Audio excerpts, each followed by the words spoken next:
In a quiet Texas courtroom, where families come seeking justice, closure, and peace, a case unfolded that left an entire city stunned. A woman who promised dignity for the dead instead delivered heartbreak to the living. This is the story of Elena Sanchez Moreno, the owner of Angelic Monuments, the woman accused of stealing from grieving families, and the judge who shocked everyone with a decision that no one saw coming. Pause. Slow courtroom ambience. Scene 1. The Promise. For years, Elena Moreno was known as the woman who made headstones. A small business owner, a friendly smile, someone families trusted during their darkest moments. Mothers, fathers, husbands, wives, all walked into her office with tears in their eyes and hope in their hearts. They handed her thousands of dollars in exchange for something priceless, a monument for the people they loved. But what they didn't know was that many of those monuments would never come. Scene 2. The Empty Spaces. Imagine walking to your husband's grave, 6 long years after he passed, and seeing nothing but grass. Imagine promising your daughter, "We'll have your brother's headstone soon." And year after year, you go back to that quiet cemetery, and there's still nothing there. That was the reality for more than a dozen families. They were grieving. They were vulnerable. And, according to investigators, they were scammed. One mother said, "It hurts to visit him. He has no stone. It feels like I failed him." Another said, "I waited 6 years. 6 years. And she kept telling me, next month." Every month was a lie. Scene 3. The Arrest. After months of complaints and hours of police investigation, San Antonio police gathered enough evidence. They arrested Elena Moreno.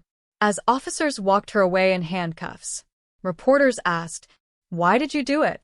Why steal from grieving families?" Her answer was simple: "I didn't." But the evidence said otherwise. And more families came forward. 17, 20, 25. The dollar amount kept rising, from $8,500 for one headstone to more than $50,000 in total losses. The case grew, the community grew angry, and all eyes turned to one person: the judge. Scene 4. The Courtroom. On the morning of the hearing, the courtroom was packed. Mothers who had lost sons, wives who had lost husbands, families holding photos instead of headstones. Everyone believed this was sentencing day. Judge Stephanie Boyd had told Elena in October, "If you don't pay back all the money by December, you'll be sentenced." So the families came ready. Some flew in from out of state. Some missed work. Some just wanted to finally close the chapter. But what happened next left them stunned.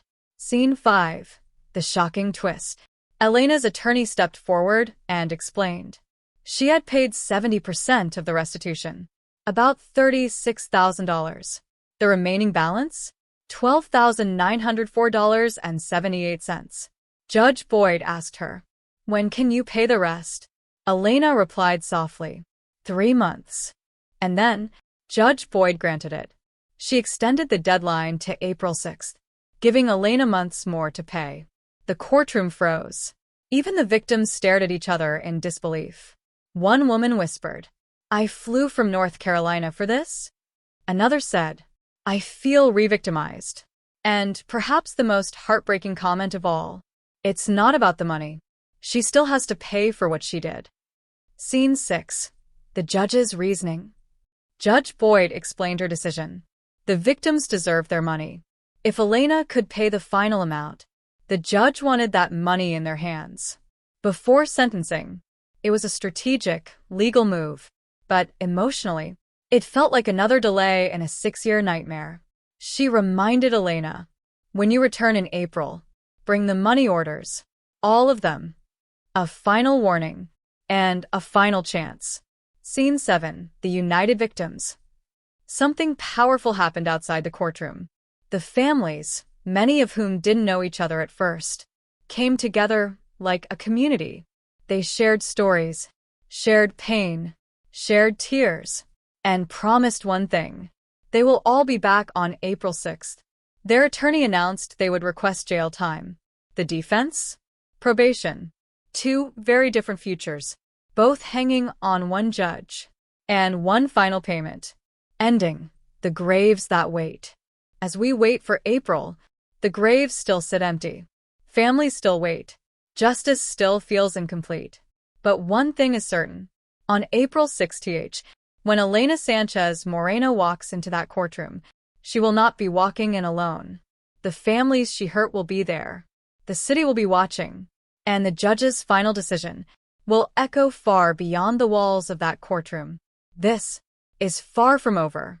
Fade out, slow music plus courtroom ambience.